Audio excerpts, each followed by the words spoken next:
Au programme aujourd'hui, dans cette nouvelle vidéo de 5 minutes max pour une question de bac, on va traiter un petit exercice sur le chapitre variable aléatoire qui a été posé lors d'un contrôle d'entraînement au bac au lycée Camille Vernet de Valence. Et à travers cet exercice, on va voir deux questions qui reviennent très souvent au bac, à savoir comment calculer l'espérance d'une variable aléatoire, comment calculer la probabilité d'un événement grand X inférieur ou supérieur à petit a. Voilà, on s'y met tout de suite.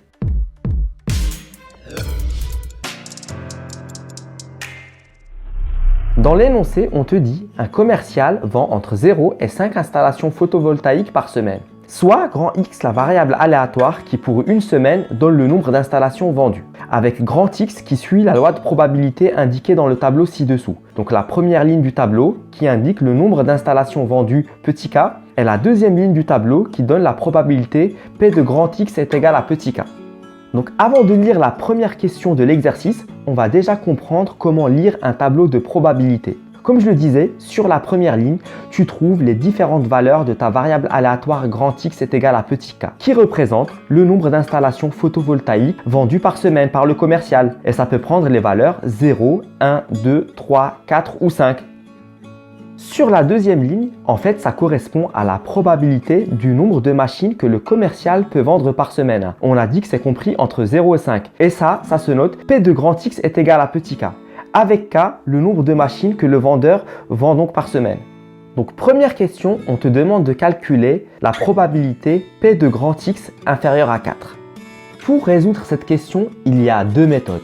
Donc on va voir en premier la méthode numéro 1. Donc P de grand X inférieur à 4. Comme son nom l'indique, c'est la probabilité que tous les événements grand X soient inférieurs à 4. C'est-à-dire P de X inférieur à 4, c'est égal à P de grand X est égal à 0, plus P de grand X est égal à 1, plus P de grand X est égal à 2, plus P de grand X est égal à 3. Et si on lit les valeurs sur le tableau, ça nous donne 0,16 plus 0,1 plus 0,35 plus 0,24. Et ça, c'est égal à 0,85.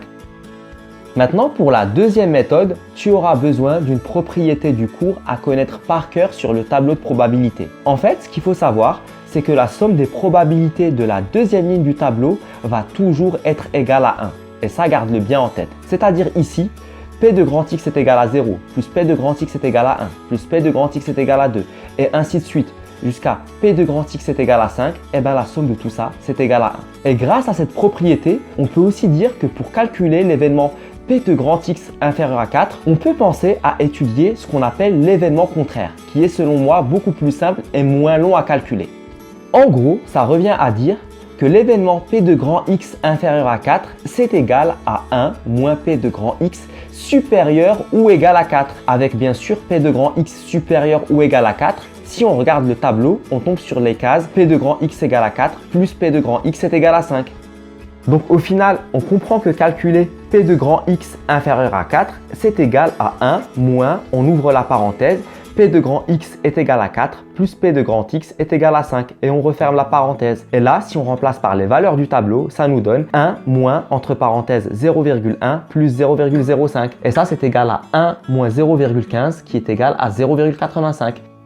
Et tu vois, cette deuxième méthode qu'on vient de voir, elle peut s'avérer super pratique et beaucoup plus efficace si tu es dans le cas où tu as un tableau très long avec beaucoup de colonnes.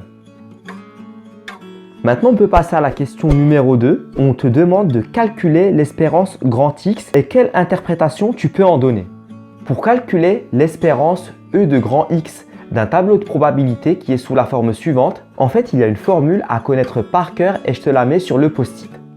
Donc E de grand X, c'est égal à petit x1 fois P1 plus petit x2 fois P2 plus ainsi de suite jusqu'à petit xn fois Pn. Et cette formule, elle est très simple à utiliser. Et si on applique cette formule au tableau de l'exercice, on a E de grand X, c'est égal à 0 fois 0,16 plus 1 fois 0,1 plus 2 fois 0,35 plus 3 fois 0,24 plus 4 fois 0,1 plus 5 fois 0,05. Et ça, c'est égal à 0,1 plus 0,7 plus 0,72 plus 0,4 plus 0,25. Et ça, c'est égal à 2,17. Et tu vois ce résultat 2,17. Si on veut l'interpréter, en fait, ça signifie que sur de nombreuses semaines, le commercial peut espérer vendre 2,17 installations par semaine. En gros, l'espérance, c'est une manière de calculer une moyenne. Voilà, c'est fini pour cet exercice. Et comme d'habitude, pour pas déroger à la règle, le petit conseil de fin qui est plus un commentaire cette fois-ci. Si tu as visionné cette vidéo, c'est que tu as sans doute cherché à avoir une explication à une notion de cours où tu as des difficultés. Je veux te féliciter d'avoir fait cet effort et d'avoir eu la bonne attitude. Ça paraît simple comme ça, mais c'est pas tout le monde qui a le réflexe de chercher des solutions à ces problèmes. Voilà, c'est tout pour moi et je te dis à une prochaine vidéo de 5 minutes max pour une question de bac. Ciao, ciao!